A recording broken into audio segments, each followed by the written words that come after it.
I think the biggest change really, I guess, on a surface level is the scale of the magazine and the brand as a whole now.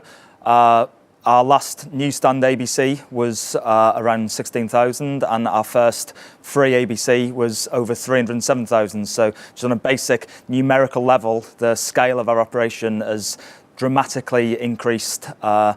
As a result, that means that we have probably the best marketing asset for the wider brand possible on the streets every single week, and that has helped us deliver a lot more scale for the website. So we've gone from 4.5 million unique users per month to 6.5 million unique users per month in the same period. So it shows that while we always knew that going free in print would give us a significant benefit and boost from a traditional print perspective, what we really, really wanted and believed in and hoped was that it would give us the afterglow to the rest of the brand, and that's absolutely happened. So first thing is scale, without a doubt, but also it's given us a much wider and much more diverse audience.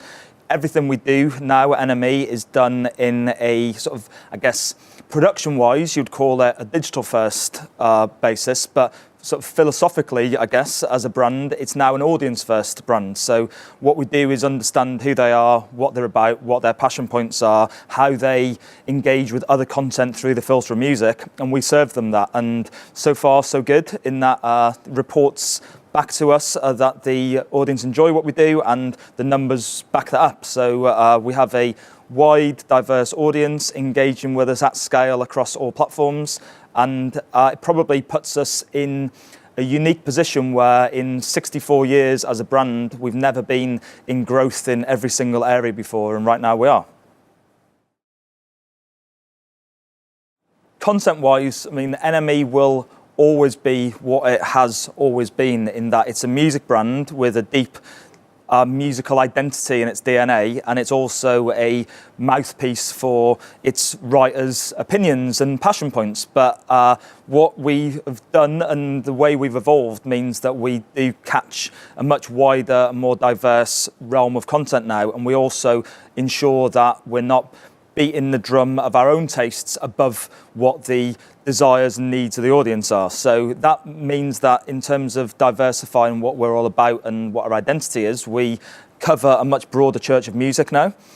We are confident in doing that because we're confident in our own point of view and our own voice, meaning that while we could talk about a probably traditional NME artist like Arctic Monkeys on one hand, we know that we can talk about a mainstream pop artist like Taylor Swift on the other, knowing that the same writers can have varying and diverse opinions on them both. So that's, I guess, been a move into a more inclusive musical sphere, but also that's led us into covering a lot of topics outside of music, which I guess belong in the same environment because music is informed by so many things like politics and popular culture and film and TV. But on the other hand, music informs those things too. So there's a two-way street there that we, I guess, sit in the middle of and use music as our backbone and our identity to allow us to go into those different interest areas that the audience has.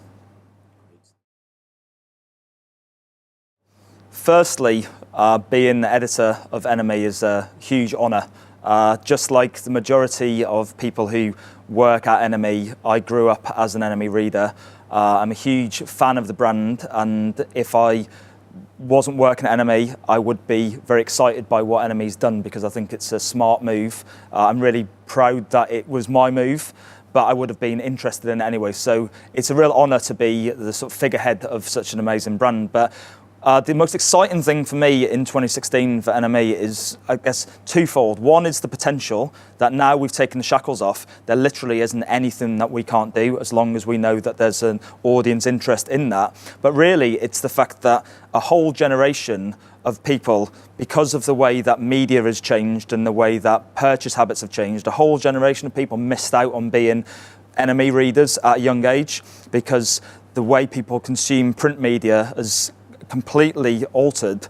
They weren't going into the newsagents and buying NME. And what we've done by changing our business model is that we've given NME back to people on the level that they want it to be, and we are turning on a whole new generation of young people onto the music and the other elements of popular culture that are going to change their lives. And in 20 years' time, people will be reminiscing about how NME changed their life again in a way that maybe we missed out on one generation. So that's exciting, that's incredible, and me, and I speak for the rest of the team now, we're incredibly excited to be able to be in that position once again.